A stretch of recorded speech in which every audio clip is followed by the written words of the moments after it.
सर्वांचं खूप खूप स्वागत आहे।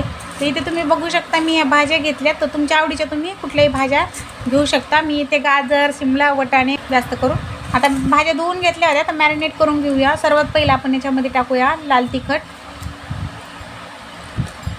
त्यानंतर हळद टाकायची आपल्याला, पुदिना टाकलाय, थोडी कोथिंबीर। आपण ना चिकन बिर्याणी बनवतो ना अशाच पद्धतीत बनवायची, चवीप्रमाणे मीठ टाकायचं आहे आणि एकदम टेस्ट छान लागते बरं का याची।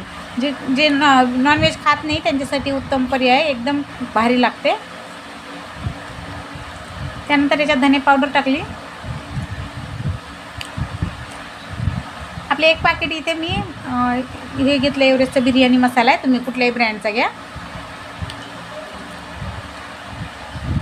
त्यानंतर कांदा तळून घेतला होता। आता थोडा कांदा आपल्याला वाचून ठेवायचा आहे, कारण वरून डेकोरेशनसाठी याला थोडासा कांदा ठेवायचा आहे। बाकी याच्यात कांदा तळलेला टाकायचा म्हणजे चव छान लागते।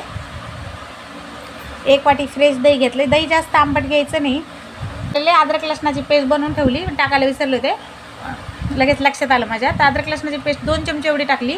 अद्रक लसणाच्या पेस्टशिवाय बिर्याणीला अजिबात चव नसते, त्यामुळे स्किप नाही करायची, तर मी विसरले होते। आता मॅरिनेट करून आपल्याला 1 तासासाठी ठेवून द्यायचे। त्यानंतर 1 तास झाल्यानंतर आपण इकडे एक टोप मांडला, त्याच्यात 2 चमचे तेल टाकायचं, 2 तेजपत्ता। त्यानंतर हे आपण मॅरिनेट करून घेतलेल्या भाज्या आहेत ना, सगळ्या भाज्या टाकायच्या याच्यामध्ये आणि झाकण ठेवायचं याला, आणि याला 3 ते 4 मिनिटासाठी असं झाकून ठेवायचं स्लो गॅसवर। मी 80% अजिबात नाही शिजवले, फक्त 50% शिजून घेतलेत। 5च मिनटं पाण्यात ठेवून लगेच काढले त्याला। तर याला ते थोडंसं असं धुवून घ्यायचं आहे। भात आपला 80% शिजलेला आहे, त्यामुळे थोडंसं टाकायचं तळ्याला।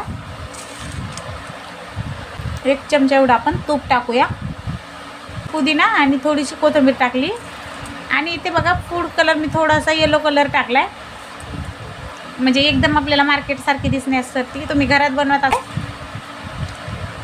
असं मी नॉर्मली घरात खायला बनवली ना, कलर टाकत नाही, व्हिडिओ काढायचा म्हणून मी व्यवस्थित दिसावं म्हणून टाकले। आता हे झाकण ठेवायचं आपल्याला आणि याला 5 मिनटासाठी स्लो गॅसवर ठेवायचं आहे। खाली मी तवा मांडला होता नंतर, तर बघा 5 मिनटं झालेत आणि तुम्हाला दाखवते मी। बघा बिर्याणी आपली एकदम मस्त तयार झाली आणि स्मेल तर एवढा छान सुटला आहे ना, बघू शकता तुम्ही। एकदम भात आपला छान गाळ झाला आहे आणि मोकळी सळसळीत पण झाली, बघा मी तुम्हाला दाखवते। आणि अजिबात खाली चिटकली नाही, खाली तवा मांडला होता मी, त्याच्यावर मग हा टोप मांडला होता।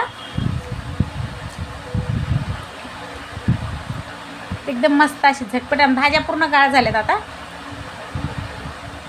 तुम्हाला माझी बिर्याणी आवडली का नक्की सांगा। आवडली असेल तर व्हिडिओला लाईक करा, शेअर करा, सबस्क्राईब करायला विसरू नका। भेटूया आपण नेक्स्ट व्हिडिओमध्ये, तोपर्यंत